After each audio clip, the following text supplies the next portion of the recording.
안녕하세요. 아틀란타 CBS 생활정보 의료편 헬스원 케어 강창석 내과의 강창석입니다. 오늘은 여러분들 많은 분들이 이렇게 흔하게 겪는 병인 그 대상포진 싱글스라고 그러는데 거기에 대해서 얘기해 보기로 하겠습니다.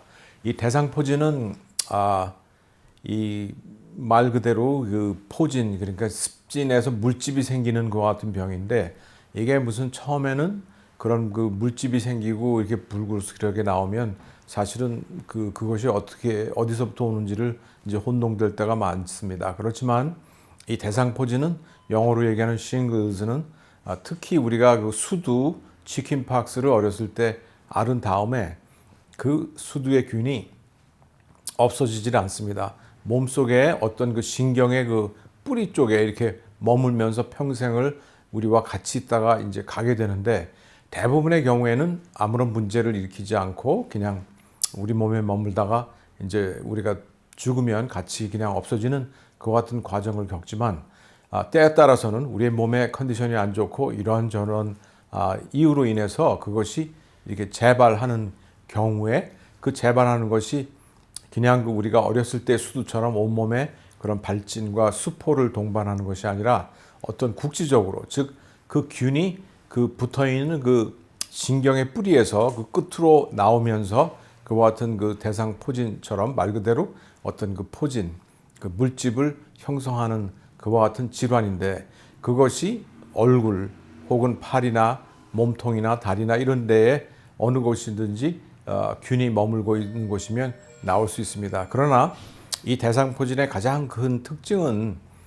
그 대상포진은 신경 조직을 따라서 나왔다가 다시 들어가기 때문에 우리의 몸의 신경 조직은 딱 좌우 절반이 이렇게 나눠 있습니다. 그래서 어떠한 습진이 이렇게 나오고 어떤 그 피부의 색깔이 변하고 이렇게 나올 때에 그 수포가 나오고, 그래도 그것이 우리 몸의 좌나 우 어느 한쪽에 나오는 것이 가장 중요한 특징이라고 하겠습니다. 그래서 그와 같은 물집이나 그런 뻘건 그런 피부의 질환이 왼쪽 오른쪽의 사방에 나오면 그것은 적어도 대상포진은 아니라고 우리가 확신을 할 수 있게 되겠습니다. 그래서 이제 그 우리가 포이즌 아이비해서 이렇게 그 수풀에 이런저런 혹은 먹어서 그 알러지가 나와서 뻘겋게 수포가 돋고 붉어지는 그런 것들이 있을 때, 그러한 병들은 왼쪽 오른쪽 몸통에 여기저기가 다 날 수 있겠죠. 그런 것은 보고 나서도 금방 우리가 대상포진이 아니다 이렇게 얘기할 수 있겠습니다. 그리고 또한 그 대상포진의 그 특징은 대개 그 열이나 이렇게 그 근육통이나 관절통 같이 이렇게 전신에 그런 그 아픔과 몸살이 오는 듯한 그러한 증상을 동반하게 됩니다. 그래서 약 한 며칠부터 몇 주에 걸쳐서 이런 그 전조증이 있을 수가 있습니다. 그래서 예를 들어서 어깨 뒤쪽에 그 대상포진이 난다 그러면 처음에는 어딘가 그 등이 좀 불편하고, 뭐 이렇게 근육을 잘못 썼나, 이렇게 뭐 관절이 삐었나 이렇게 생각하면서 뻐근한 느낌을 갖고 열도 조금 있는 것 같고 몸살이 났나 이렇게 생각하는데, 어느 날 갑자기 목욕을 하면서 거울을 보았을 때 등 뒤에 이렇게 습진같이 물집이 수포가 잡히기 시작하는 그러한 경우가 아주 흔한 전형적인 대상포진의 그 과정이라고 볼 수 있습니다. 그와 같은 그 위치는 때에 따라서 복부나 다리나, 또한 그 가장 심한 경우에는 얼굴에 나타날 수 있죠. 눈과 귀를 포함한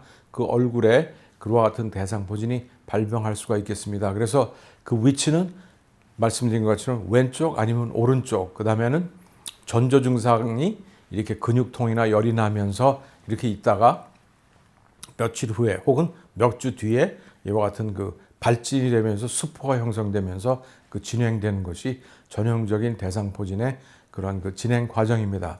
그런데 대상포진에 대해서 우리가 무서워하는 이유는, 이와 같은 대상포진이 그 몸에서부터 이제 발현했을 때에 가장 그 무서운 것은 약 한 10%에서 15%에서 나타나는 대상포진이 다 그 없어진 후에 계속 그 포스트 헤어페틱 뉴랄지아, 이렇게 해서 대상포진 후에 신경통이 가장 무서운 그 합병증이라고 볼 수 있겠습니다. 그래서 이 피부에 나와 있던 그 습진과 그 포진들은 다 없어졌는데, 말씀드린 것처럼 그와 같은 신경통, 근육통들이 계속 몇 달에 걸쳐서 혹은 몇 년에 걸쳐서 계속 진행되는 경우를 우리가 그 대상포진 후에 신경통이라고 얘기할 수 있겠습니다. 그래서 이와 같은 합병증이 가장 무서운 합병증인데, 이런 것들을 예방하고 또한 그런 발생하지 않도록 준비하기 위해서도 우리가 대상포진이 발병했을 때 빨리 그 치료를 받아서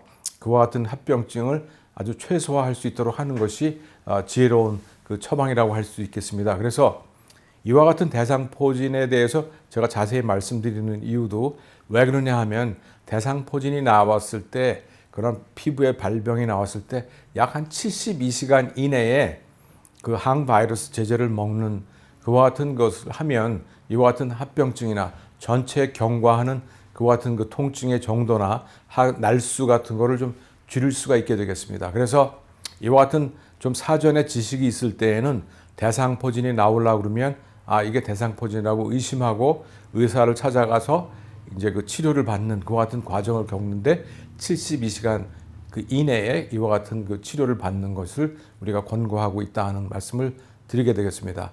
그러나 72시간이 지났다고 해도 이 증상이 계속 진행되고 새로운 물집이 계속 나오는 것처럼 보일 때에는 우리가 약을 쓸 수가 있습니다. 그래서 꼭 72시간이 지났다고 해서 포기하지 마시고, 그래도 그것이 증상이 심하고 그럴 때는 의사를 찾아가서 상담하면서 항바이러스를 먹고, 또한 또 다른 혹은 2차 감염이나 다른 문제에 대해서 도움을 받으실 수가 있게 되겠습니다. 그래서 또 이와 같은 그 치료를 받고요. 그리고 이제 그 치료를 받을 때 방금 말씀드린 것처럼 혹시 2차 감염이 있는지, 혹은 그 발진하고 수포 나온 것이 이렇게 얼굴 두부와 눈과 코와 귀에 이렇게 걸쳐서 나오는 대상포진은 어떤 때는 좀 심각한 합병증이 있을 수 있습니다.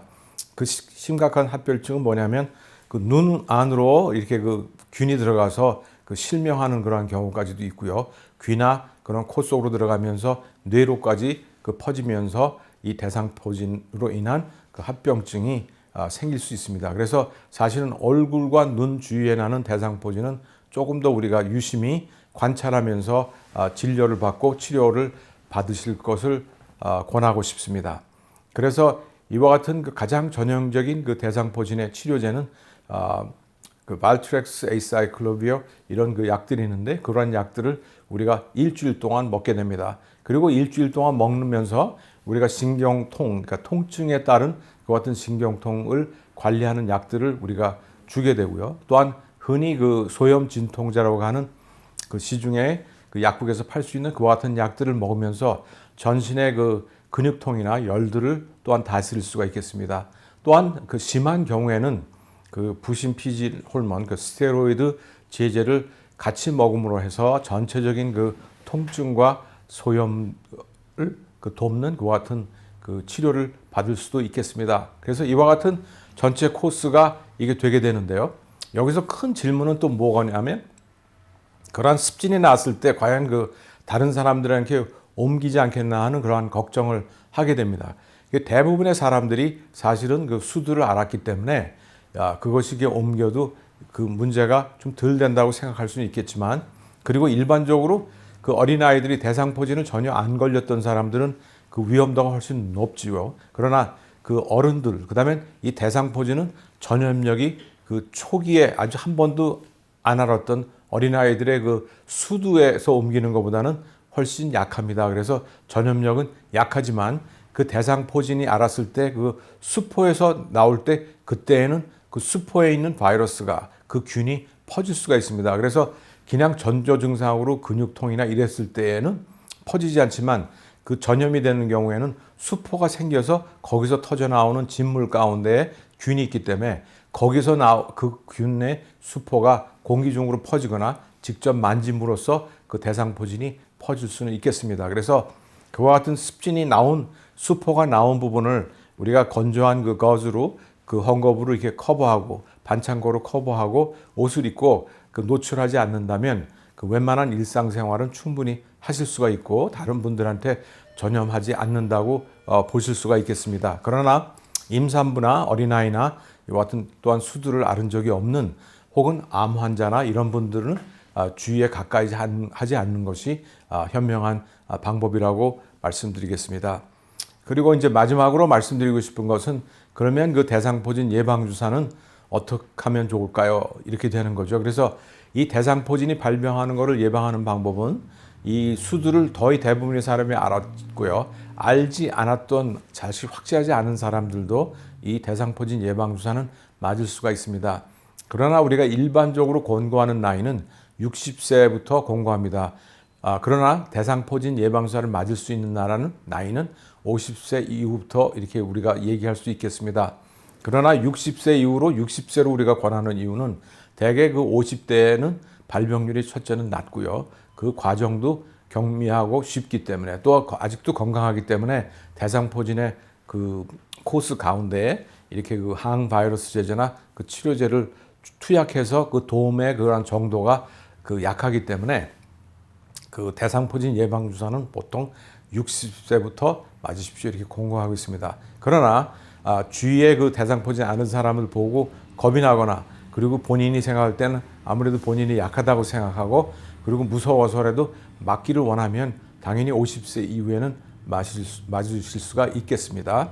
그리고 이제 특히 그 암 환자나 본인이 그 질병이 있는 사람들은 그 항암 치료를 경미한 항암 치료를 받는 사람은 조금 그 맞을 수가 있겠지만 그 본격적인 항암 치료를 받는 분들은 대개 그 치료가 끝난 다음에 1개월이나 3개월 후에 그 항암 치료 후에 그리고 그 주치 또한 그 항암 의사하고 상담 후에 맞을 수가 있겠습니다. 그리고 통상적으로는 그냥 그 60세 이후부터 맞는 거로 되고요.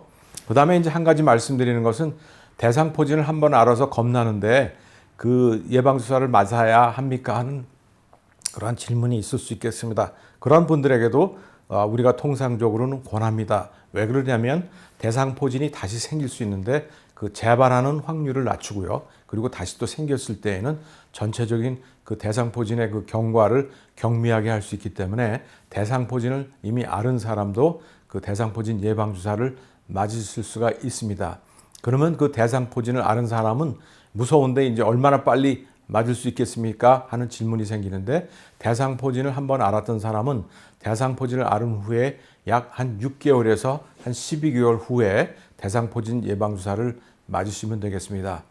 지금까지 그 전반적인 대상포진의 그 어떤 병인가 그리고 어떤 형태와 과정을 거치는가 그리고 어떤 치료를 받는가 그 다음에 얼마나 타이밍 그러니까 72시간 내에 가는 것이 중요하다. 그 다음에 왼쪽 오른쪽 그 피부의 얼굴이나 몸통에 왼쪽 오른쪽 좌우에 모두가 생기면 그것은 대상포진이 아니다. 한쪽으로만 나올 수 있다. 또 한 가지는 제가 또 특이하게 말씀드리고 싶은 것은 대상포진의 어떤 경우에는 피부 자체에 그 발진하지 않으면서도 대상포진에 그를 앓으실 수가 있습니다. 그래서 꼭 발진이 되고 수포가 보여야 대상포진입니까? 하는 질문에는 또한 그것이 안 보여도 대상포진일 수가 있습니다라고 말씀드리겠습니다. 그래서 지금까지 말씀드린 것처럼 일반적으로 60세가 넘으시는 분들은 대개 대상포진을 맞으실 거 권고하고요. 50세 이후에도 본인의 선택사항으로 혹은 한번 앓으신 후에 대상포진이 다시 걸리기를 원하지 않는 분들은 이와 같은 대상포진 예방접종을 받으실 수 있겠습니다. 지금까지 아틀란타 CBS 생활정보의료편 헬스원케어 강창석 내과의 강창석이었습니다. 여러분 안녕히 계십시오.